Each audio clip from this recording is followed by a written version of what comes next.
In today's video, we look into a covert gun trafficking network operating across Birmingham.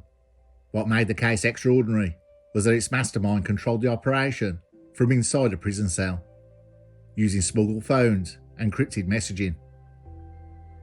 As detectives peeled back the layers, they uncovered a chilling blueprint for modern organised crime hidden in plain sight. This is Curios&Spiritual, no deep dives.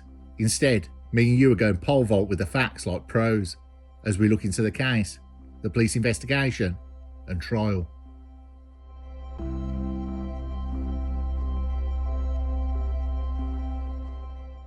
We go to the West Midlands. I can easily say it's a crazy place to live.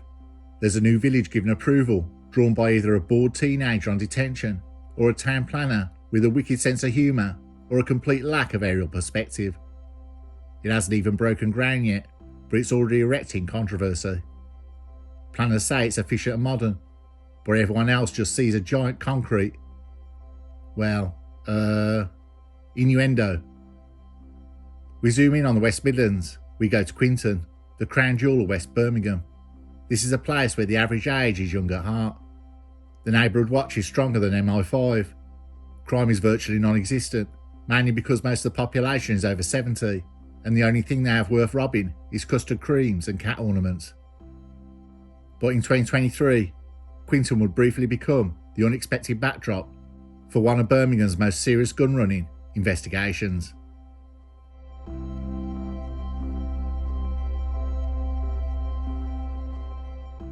To understand the full events of the gun-running gang, we must go further back to 2021. In the early hours of December the 14th, a family in Wheaton, Birmingham, awoke to the sound of glass shattering. Moments later, a man armed with a knife forced his way into their home, triggering a night of terror they would never forget. The family, caught off guard and terrified, quickly ran and barricaded themselves inside a bedroom, while placed their desperate call to the police. A few minutes later, the intruder heard the sirens getting closer. The intruder fled the scene, escaping into the darkness in a vehicle. Nothing was taken, but the emotional scars of the family would remain. West Midlands Police launched a full forensic investigation. On the stairs in the living room, they discovered traces of blood left behind by the attacker. DNA tests were conducted and a match was made with overwhelming certainty. It was 1 in a billion. The blood belonged to a young man named Hamza Hu. Already on the radar, local authorities, whose criminal history and known affiliations raised concerns with the police. Just 3 weeks later, on January 6, 2022, officers arrested Hamza Hu in connection with the aggravated burglary. The next day, he appeared before Birmingham Magistrates Court and entered a guilty plea. The legal process moved swiftly, and on April 8, 2022, Hamza Hu stood in the dock of Birmingham Crown Court and received a sentence of 10 years and 3 months. The violent nature of the burglary, combined with the forensic evidence and guilty plea, left little room for leniency. Hu was led from the courtroom to begin his sentence. Hamza Hu was previously known for petty crime, gang affiliations and bursts of violence. This had been his first major conviction, but what made Hu different was his ambition. The manic man was gone. Hamza Hu was more focused beyond prison walls. He wasn't idle. Incarceration didn't slow him. It gave him structure, and most of all, patience. Sometime in 2023, months before the public would hear his name again, Hu began orchestrating an underground operation from his prison cell. Using contraband mobile phones smuggled into the prison, he started reaching out to contacts on the outside. His messages were encrypted, indirect and coded, but their purpose was clear. He was organising the sale and distribution of illegal firearms on the streets of Birmingham through contacts he made on the inside. A network began to form around him, made up of individuals both known and unknown to the police. Among them were Jade Slater, Salva Mungu, Michael Howe and Keon Headley.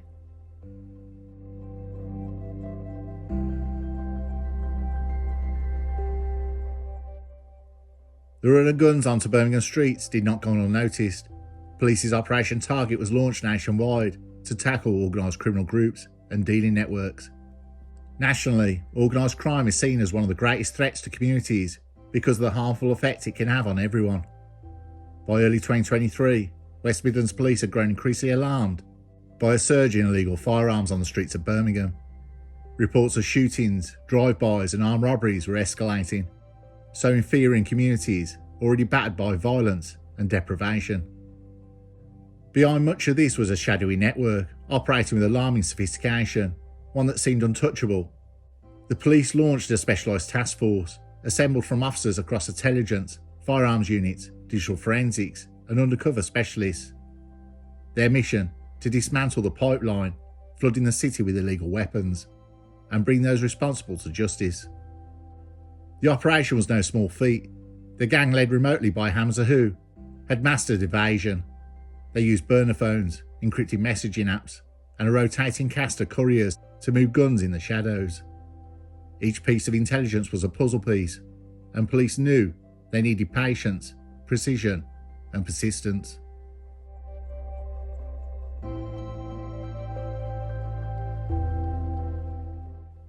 Surveillance teams shadowed suspects for weeks. Cars were followed through the streets of Quinton, Aston, and Handsworth. Though many dealing gangs had been brought down, the run of weapons was a difficult nut to crack, but it would all change. Detectives had intercepted a series of coded texts hinting at a major transaction, scheduled in Rennie Grove, Quinton. Armed with this intelligence, police set a trap, deploying undercover officers and armed response units in a coordinated sting. On October the 13th, police swooped on a black Ford Fiesta, occupied by Jade Slater and Keone Headley in the Quinton area. What was anticipated to be a routine intervention quickly escalated when a search revealed a loaded revolver and several rounds of ammunition hidden within the vehicle. Slater and Headley were promptly arrested. Keone Headley, a 20-year-old associate, was acting as a lookout and courier. Headley's mobile phone was confiscated, and its data became a critical piece for the investigation. It contained coded messages linking him directly to Slater, to the firearms courier Salva Mungu, and most importantly, Hamza Hu. The firearm was sent for forensic testing. While the immediate arrest was significant, the discovery opened a far larger investigation into Birmingham's underworld.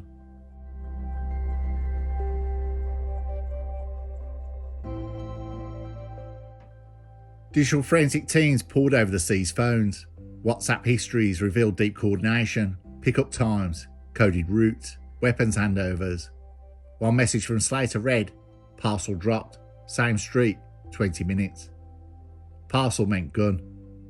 Investigators faced the challenge of decrypting these communications, while piecing together the significance of coded language. Words like parcel, box and delivery were known to refer to firearms. The problem was, the timeframes and locations were deliberately vague, or shifted at the last minute to avoid detection. Salva Mungu emerged as a courier, the one who physically moved firearms between storage points and buyers. Slater was the fixer, the mover. Headley was the lookout and delivery man. Hamza Hu was the orchestrator, running it all from his prison cell. A fifth player joined the scene, Michael Howe, a 20-year-old known for petty theft. Howe's phone contained messages negotiating the price for the very revolver recovered from Slater's car. Though he never touched the weapon, his intent was clear. He was arrested and charged. Jade Slater, a 25-year-old woman linked to the network, emerged as a pivotal figure. Her name surfaced repeatedly in intercepted messages as responsible for logistics and transportation of weapons. Police identified the Ford Fiesta, registered in her name, as a primary vehicle used for moving firearms between locations and buyers. In the weeks leading up to the arrest, surveillance units observed Slater's vehicle, making repeated stops in areas known for criminal activity. She met with several individuals who were already under suspicion or surveillance. On multiple occasions, Slater's car was parked in quiet streets for extended periods, a common tactic to transfer contraband without drawing attention.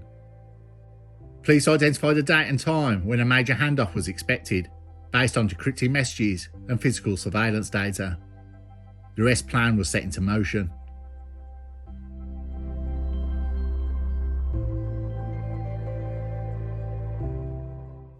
On the morning of October the 13th, 2023, West Midlands Police executed a coordinated operation. Armed officers supported by surveillance and tactical units approached the black Ford Fiesta parked on Rennie Grove, Quinton. The arrest of Slater and Headley marked a turning point. Digital forensic teams began extracting data from seized devices, carefully decrypting messages and mapping the relationships and hierarchy within the gang. Messages revealed a chain of command with Hamza Hu directing operations from prison. Hamza Hu's communications were methodical, issuing orders regarding weapons storage, transport routes, times to handoffs and payment confirmations. The gang employed rotating phone numbers, code words, and strict operational security protocols. Analysts of the metadata and GPS information on phones identified multiple firearm locations scattered throughout Birmingham, often hidden in unassuming places such as sheds, derelict buildings, or behind false walls. Following the extraction of critical data, police moved swiftly to apprehend the other members of the network. Salva Mungu was arrested at his residence in Aston. His phone contained location data, confirming his role as primary courier, responsible for moving firearms between points and buyers. Following the arrest, the Crown Prosecution Service reviewed the evidence and authorised charges, including conspiracy to supply firearms, possession of illegal weapons, and directing organised crime. The complexity of the case required careful preparation for trial. Prosecutors had to demonstrate not only to the possession of firearms, but also the coordinated conspiracy led by Hamza Hu. The digital evidence messages, call logs, GPS data became crucial.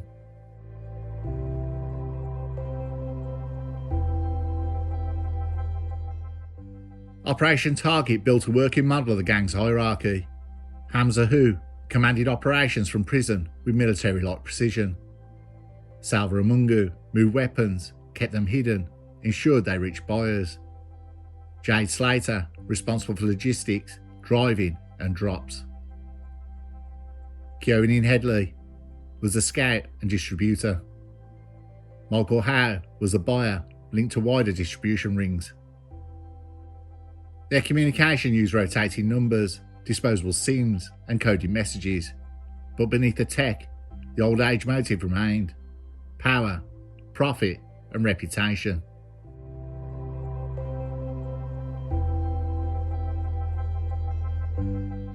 By late 2023, the evidence towered, and on 15th December, the CPS authorised sweeping charges. The accused were paraded before a packed courtroom. Hamza Hu's charges were conspiracy to supply firearms, directing organised crime. Slater, Mungu and Headley were each charged with conspiracy to distribute illegal firearms. Howe faced attempted possession. Defence teams argued vulnerabilities and questioned the reliability of digital forensics. Some claimed their clients were coerced or had limited roles. The prosecution counter-attacked with clear patterns of coordination and communication, confirming active participation. In early hearings, Slater's barrister described her as vulnerable, manipulated by stronger personalities, but prosecutors read out a chilling transcript. Hamza Hu said, "Move the box tonight, use the white car." Slater replied, "Got it, loaded, should be clean." This wasn't naivety, it was professionalism. On 13th of June 2025, Birmingham Crown Court became a setting for the final judgment. Hamza Hu received 12 years on top of his sentence.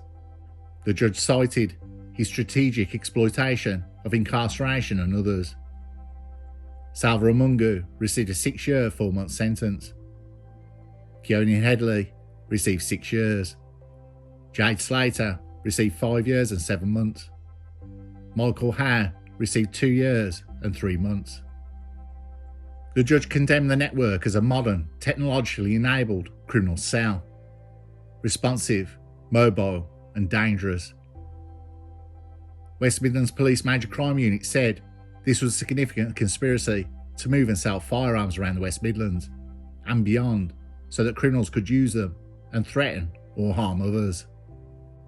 We will relentlessly pursue those involved in the use of firearms and all other forms of serious and organised crime.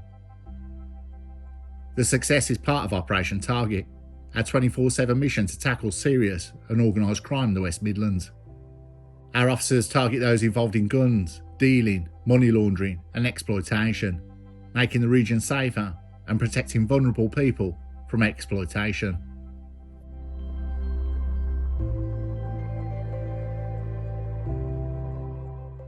Hamza Who's rise and fall wasn't exceptional, it was inevitable, a prison system unprepared for hybrid criminals.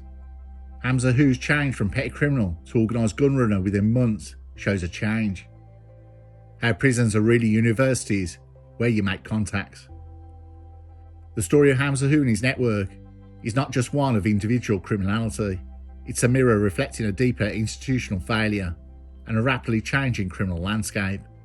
That a young man in prison behind bricks and steel could so deftly orchestrate the movement of deadly weapons across a major British city exposes a truth we must confront. The lines between incarceration and influence have blurred, and the infrastructure meant to contain danger are being outpaced by those determined to exploit them. Technology has severed the leash between proximity and power. You don't need to walk the streets to control them. You don't need to hold a weapon to make one fire. You just need a signal.